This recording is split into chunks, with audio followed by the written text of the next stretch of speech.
Assalamualaikum warahmatullahi wabarakatuh. Perkenalkan, nama saya Pisan Ahmad Pratama dengan NIM 2002910 dari Prodi Pendidikan Teknik Elektro Universitas Pendidikan Indonesia. Mata kuliah Pendidikan Pancasila. Dosen pengampu Bapak Supriyono, SPD, MPD.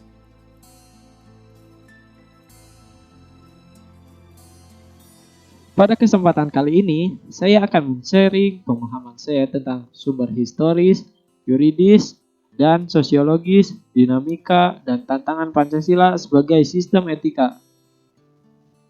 Baik, kita masuk ke materinya.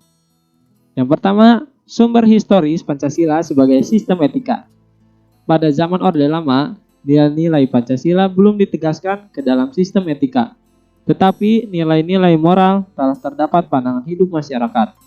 Masyarakat dalam masa Orde Lama telah mengenal nilai-nilai kemandirian bangsa oleh Presiden Soekarno, disebut dengan istilah berdikari atau berdiri di atas kaki sendiri. Pada zaman Orde Baru, Pancasila sebagai sistem etika disosialisasikan melalui penataran P4 dan diinstitusionalkan dalam wadah BP7. Ada banyak butir Pancasila yang dijabarkan dari kelima sila Pancasila. Sebagai hasil temuan dari peneliti BP7. Pada era reformasi, Pancasila sebagai etika tenggelam dalam hiruk-pikuk perebutan kekuasaan yang menjurus kepada pelanggaran etika politik. Salah satu bentuk pelanggaran etika politik adalah abuse of power, baik oleh penyelenggara negara di legislatif, eksekutif, maupun yudikatif.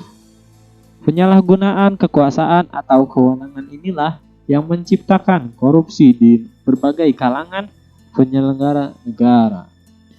Yang kedua, sumber sosiologis Pancasila sebagai sistem etika. Sumber sosiologis Pancasila sebagai sistem etika dapat ditemukan dalam kehidupan masyarakat berbagai etnik di Indonesia.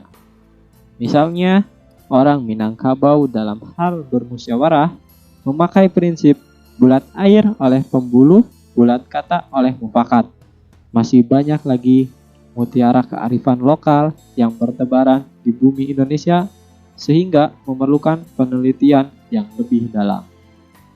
Yang ketiga, sumber politis Pancasila sebagai sistem etika. Sumber politis Pancasila sebagai sistem etika terdapat dalam norma-norma dasar atau Grundnorm sebagai sumber penyusun berbagai peraturan perundang-undangan di Indonesia.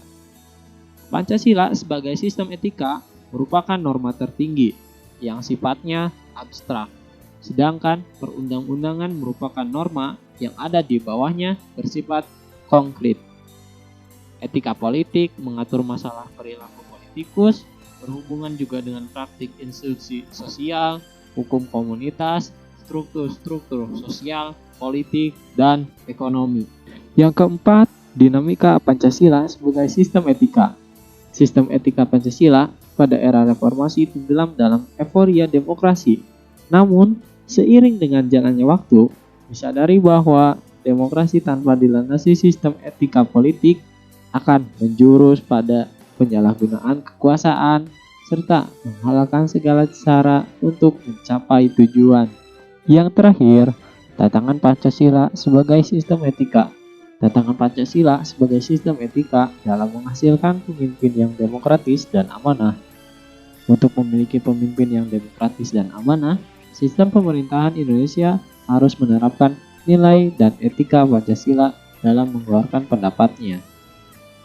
Berikut adalah pemahaman tentang sumber historis, yuridis, dan sosiologis, dinamika, dan tantangan Pancasila sebagai sistem etika. Terima kasih.